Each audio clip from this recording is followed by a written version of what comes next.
Are Republicans or Democrats better for the stock market?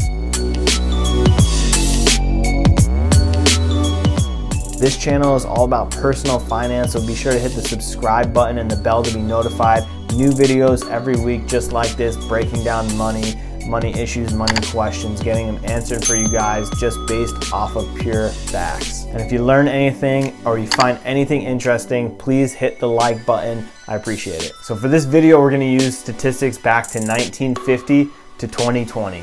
So those 70 years, we're going to cover what the stock market did based off of the S&P 500. Historically, the average rate of return for the S&P 500 is around 10.7%. Since 1950, we have had 7 Republican presidents and 6 Democratic Republicans, and 6 Democratic Republicans. Democratic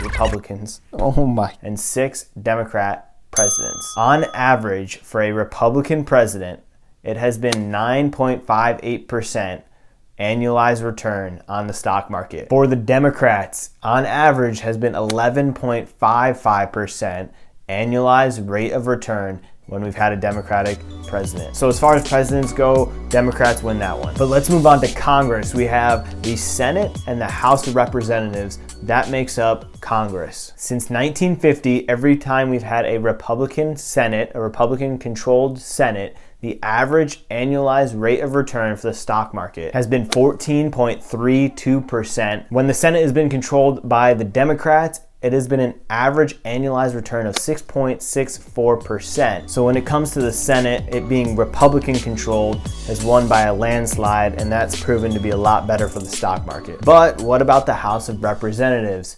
When it has been controlled and dominated by Republicans, the average annualized return has been 11.99%. When it's been controlled by the Democrats, the average return has been 8.25%. So again, this one goes to the Republicans.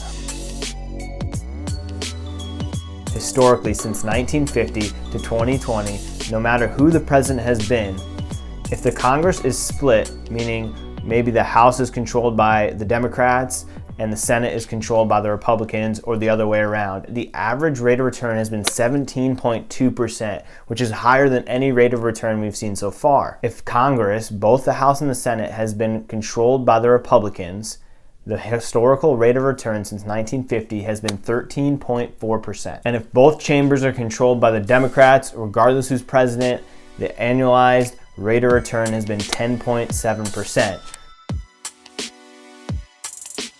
However, out of all the different combinations there can be, the best rates of returns have been when there has been a Democrat president and a split Congress, which has returned about 13.6%. So again, going back to our benchmark of 10.7%, this is well over that average. Since 1950, the second best rate of return has been when we've had a Democratic president and a fully controlled Republican Congress, and that returned 13%. Notice there's a trend here. The stock market likes when there's a balance, when there's checks and balances within all the branches of government.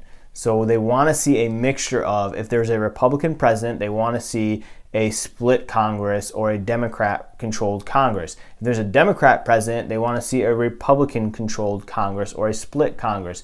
They don't want to see all Republican controlled, and they don't want to see all Democrat controlled. The reason for this being is when you have a split government, less laws get passed, so they're expecting not a whole lot to change. And if not a whole lot changes, well, the stock market continues to do really, really well based on the data we have. Kind of takes out the fear of laws being passed that they're not sure how it's going to affect the economy or businesses. A fully controlled Republican government, president, and Congress has returned 12.9% for the stock market. So pretty good there, well above the average, numbers that we like to see. But what about a Democrat-controlled president and a Democrat-controlled Congress, which is what we are stepping into in 2021, and it'll be like this for the years to come. The Democrat-controlled president and Congress has returned 9.8%, which is about 1% less than average for the stock market. So not a great number, but also not a really bad number. It's still a decent number. It's almost 10%. It's a lot better than the worst rate of return, which was to have a Republican president and a Democrat-controlled Congress. That was by far the worst rates of return. That was about 5%. So in comparison, whether it's fully controlled by Democrats or Republicans, there's still a decent rate of return. Republicans do win that one though. So now that we have a fully controlled Democrat government, what is that going to mean for the stock market in 2021 and the next year or two? Well, yes, it is better to have a diverse checks and balances government. The stock market has backed that up with data.